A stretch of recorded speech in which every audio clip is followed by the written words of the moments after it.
Daily broadside to 857. You gotta be careful on leg machine. Leg press will mess you up if you're not careful. You can do some dumb stuff. I was in I think I was in 7th or 8th grade, and for PE that day we did weightlifting. So we're down in the weightlifting room there, and this kid, we're putting groups of 3 or whatever, and we're cycling through all these different exercises, and I do the leg press, and the next guy did the leg press, and the third guy got on the leg press, and he's like, add some more weight on there. I'm like, you sure?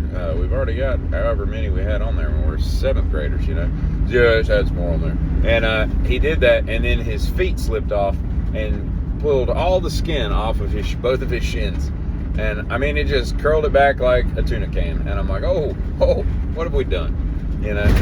I don't know what he did to get that avulsion replaced, but it looked quite painful.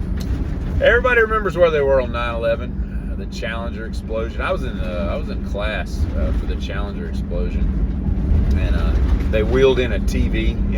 Back in the day, they'd have that big, 6-foot cart that they'd wheel in, and you have actual TV on. Oh, we're gonna watch a movie today. This is great. Nope, we're watching the Challenger blow up, and that was kind of weird. But 9/11, same thing. I was building a crib and putting some beadboard into a nursery because my son was 3 months from being born, and I just had the TV on in the other room listening to the news or whatever, and I suddenly perk up because they started saying stuff, and I was like, what are they talking about? I walk in there, it's surreal. It's still surreal. I watched it yesterday. I never get over the fact that planes flew into a building. It's so surreal.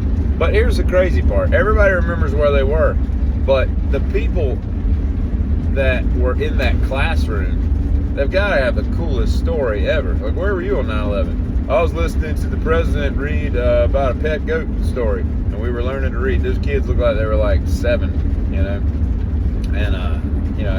just think that would be kind of a neat story for a horrible day. Where are those kids now? But anyway, I don't know what I've done to my algorithm, but yesterday I was showing me videos of porta potties being cleaned. Now I will say, after they clean those things, they're cleaner than most bathrooms. It's quite impressive what they do to those things, but those dudes need gloves for one thing. They get a little too comfortable with that job. But I say that to say this. I have 3 shop vacs, and they're of varying sizes and differences, and they're fine and all for most things, but I need one of those turd vacuums, man. Those things suck up everything. I mean, there's 4,000 pounds of, toilet paper all balled up. It sucks it up like it's not even there. So I got to figure out how I can get a turd vacuum truck, like on the used market, that for whatever reason was never used to suck up turds, because I don't really want some crap vacuum, but I do want the power of that vacuum. I think that would be really cool.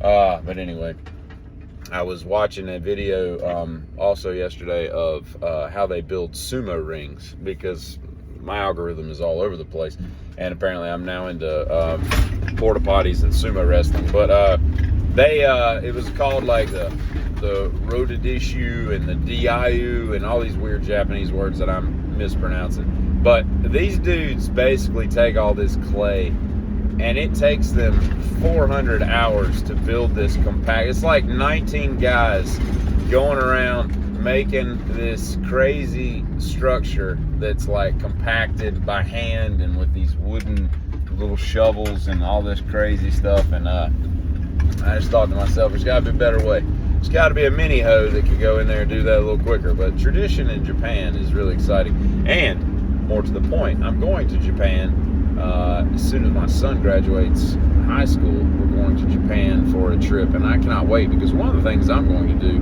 is I'm going to visit all the locations of one of my favorite movies, Lost in Translation. I'm going to stay in that hotel and go to the bar and go to all the different places that they went, and then I would also like to get a traditional, and I can never remember the name of it, kimipori or whatever it's called, where they give you a tattoo with the stick and poke thing, with the little hitting the little stick. I want to get one of those. Nothing fancy or big, just something to say I did it.